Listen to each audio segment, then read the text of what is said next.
Selamat datang di channel Denny Pinontoan.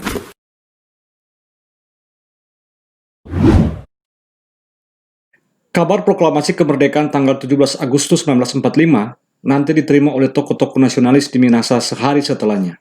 Menurut Yoce Felisangan dalam bukunya Perjuangan Pemuda Indonesia Minahasa, penyebabnya adalah komunikasi yang tidak lancar.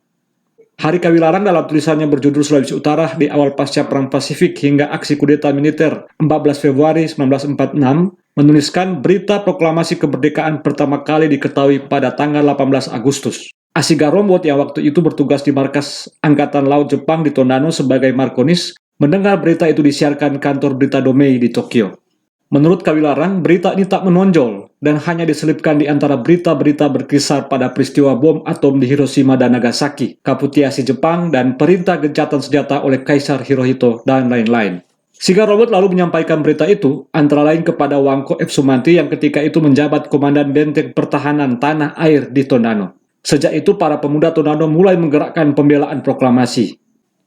Kegiatan pemuda di Tondano pertama kali terjadi di sekolah kepolisian yang didirikan pada zaman pendudukan Jepang di sebuah gedung gereja Advent di Rewokan, Tondano. Jumlah siswanya sekitar 70 orang yang rata-rata berusia 17 tahun dan direkrut dari seluruh penjuru Minahasa, yang antara lain terdapat Alex Delemboto, Leo Kawilarang, Frans Karepoan, John Somba, Adolf Bungo, dan Karinda.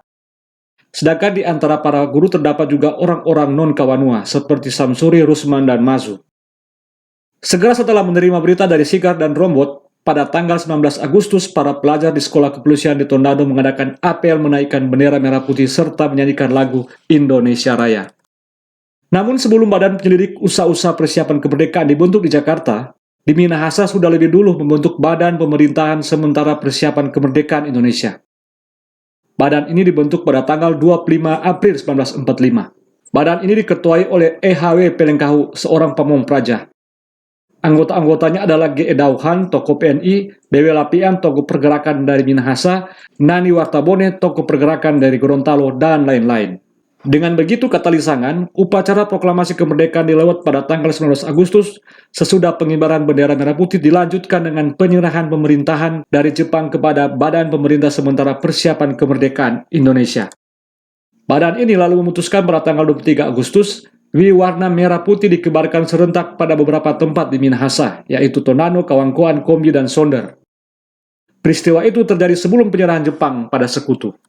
Namun pada tanggal 2 Oktober 1945, ketika Sekutu mendarat di Minahasa, maka semua bendera merah putih yang dikibarkan di gedung-gedung instansi pemerintah dilarang.